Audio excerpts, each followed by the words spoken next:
Thank you for joining me. Today's reaction, the openings and outros for JoJo's Bizarre Adventure Part 4. Before I start my reaction to Part 5, I'm going to go back to Part 4, break down the visuals and any storytelling elements I see in the intros and outros. I'm excited to see what we're in for. Let's go!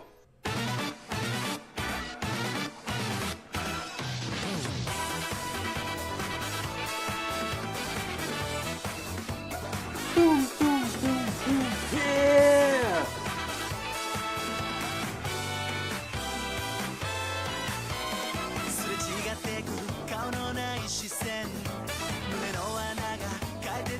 Man, look at Koichi.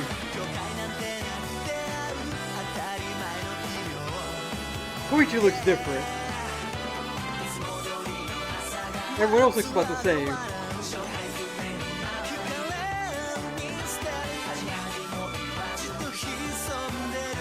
This is so upbeat.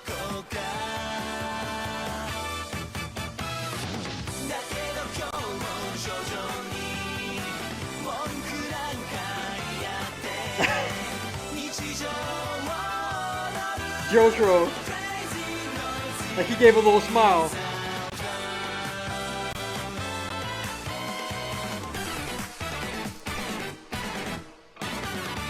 Yeah, with the music and the disco ball, it's like a 70s, 80s throwback. Here we get a flash of all the people we're going to meet, important places in the story. I like the detail with the protesters here. We got Okuyasu symbol, and we got the skull Kira had on his tie. It's basically no Kiras allowed in the town. And here we have Crazy Diamond. The subtitles had Shining Diamond, but at some point I know I heard Crazy Diamond. I'm curious why the stand wasn't called Crazy Diamond in the subtitle version. With all the colors and the upbeat theme, it fits the tone of the series. So right here, the National Child Safety Council used to put faces of missing children on milk cartons. With 40 plus people missing, most of them women, it fits the plot point. And if you think about it, the first episode is about Josuke. Josuke is Joseph's lost or missing child. Now, we see Koichi and Okuyasu here. They each have a shadow in the form of others. You can't escape your shadow, it's always going to follow you. Even after Koichi defeated his stalker, she came back into his life, and they eventually became an item. In Okuyasu's case, he could be in his brother's shadow. Being in someone's shadow means to receive less attention than someone else. It can make someone feel inadequate. Okuyasu does say that he's not very smart. Being in someone's shadow, it could make someone feel inadequate. It can also make them feel that they don't have control. At the end of part 4, when Okuyasu was dying, he saw his brother. His brother asked where he was going. Okuyasu said that he was following him. His brother said that he needed to decide for himself, or to get out of his shadow. Something I don't think I commented on at all is the animation change. Parts 1 through 3 have different animation from part 4. Even the character designs were different. They reminded me of Hollywood action heroes from the 80s, like Arnold Schwarzenegger, Sylvester Stallone. Since the story takes place in the 90s, specifically 1999, the typical action hero was different around that time. Take Keanu Reeves for example. He wasn't a bodybuilder, he didn't have the physique of an 80s action hero, yet he starred in one of the most influential action movies of all time, The Matrix.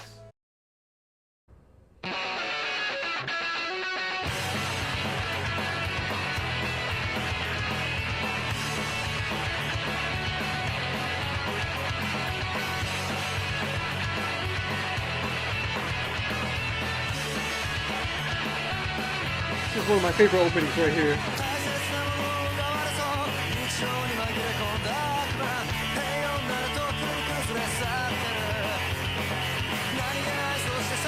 Man, the journey we went through.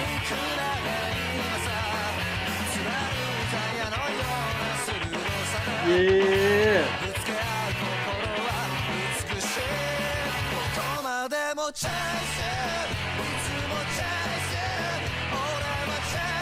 This used to get me hyped watching this batch of episodes. Yeah!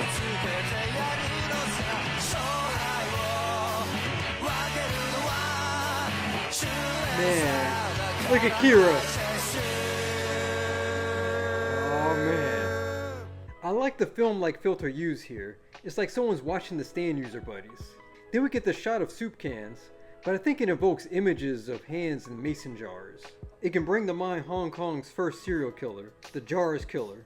In the 1980s, he cut up women and put their parts in jars. He was eventually caught. So here we have this collage.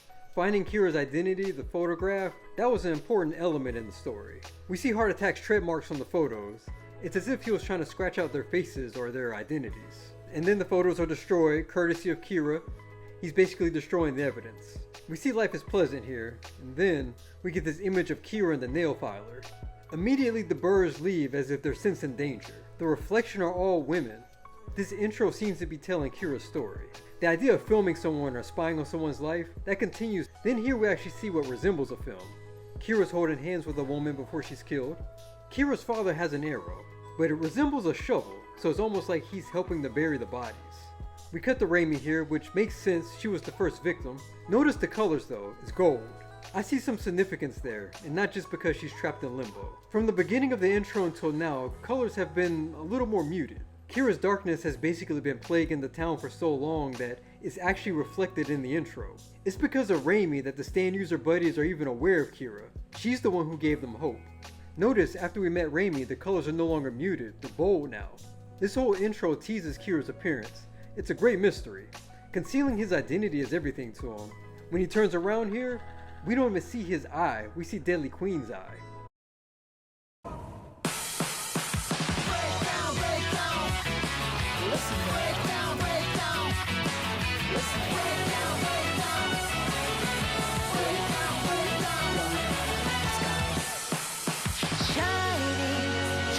This is so cool.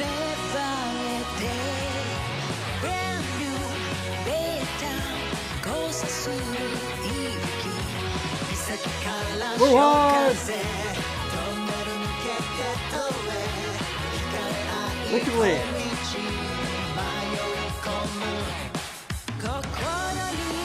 I feel bad for her.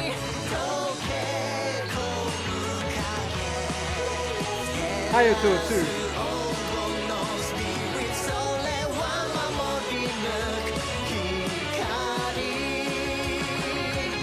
It's so upbeat.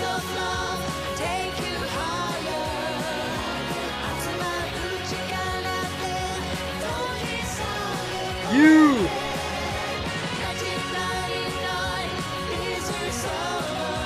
Hey Kira, oh they found you now.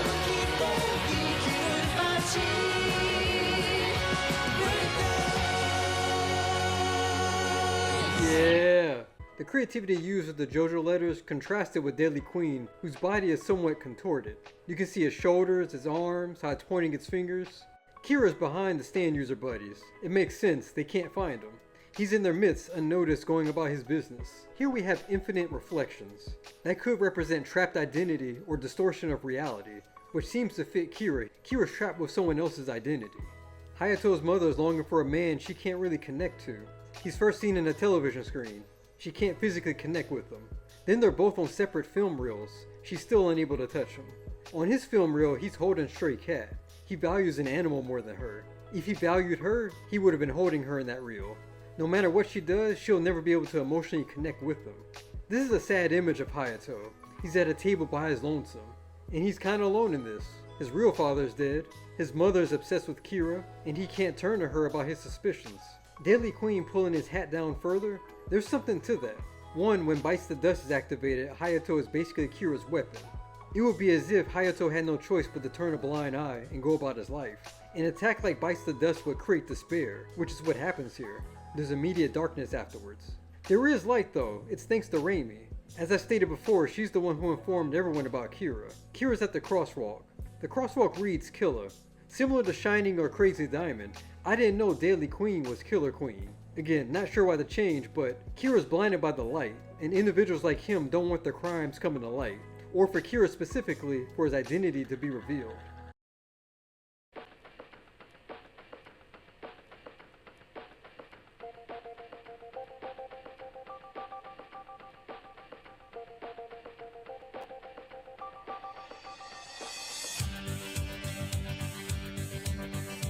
It's so creative. This series is so creative.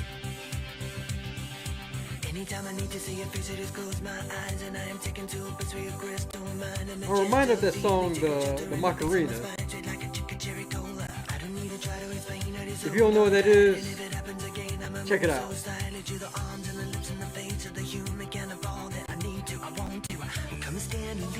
closer, breathe in and get a bit higher.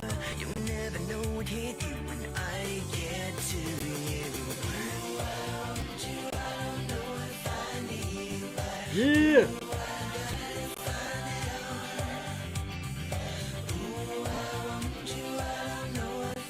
JoJo!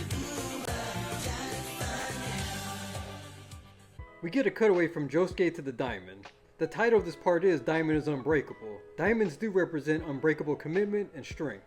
Josuke's pose is eccentric, similar to Joseph and even the Pillarmen from part 2. Their poses are very vogue. I'm fairly certain the series was inspired by that, but Josuke's eccentric pose reminds us that he is Joseph's son. So far it doesn't seem to be in Jotaro's nature to pose like that, but there's still part 5, so that can change. Upon watching this outro, I was partially reminded of the game Jet Set Radio. That game took its visual style from 90s, early 2000s Japanese culture. There's bold lines, a high saturation color palette. With this part taking place in 1999, it's fitting if it was influenced by the style of that time. Well, that's officially it for JoJo's Bizarre Adventure Part 4, onward to Part 5. The best thing about art is that it's subjective. Everyone has their own interpretation. Was your interpretation different than mine? Leave your comments. If you haven't done so already, I humbly ask that you help my channel grow. You can do that by liking, subscribing, and sharing my video. Take it easy. Oh, are you serious? This is crazy, man.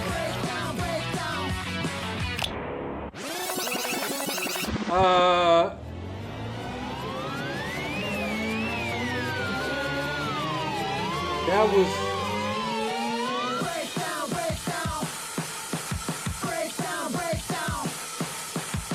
This is... What is going on?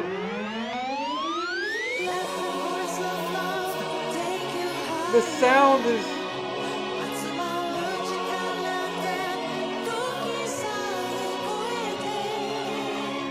Everything's going backwards.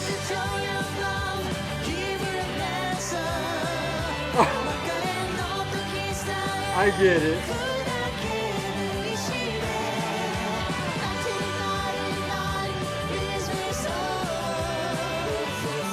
This is creative.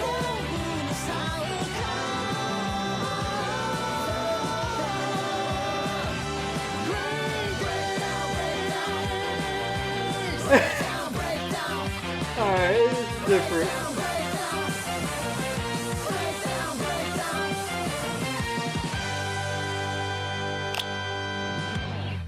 Oh.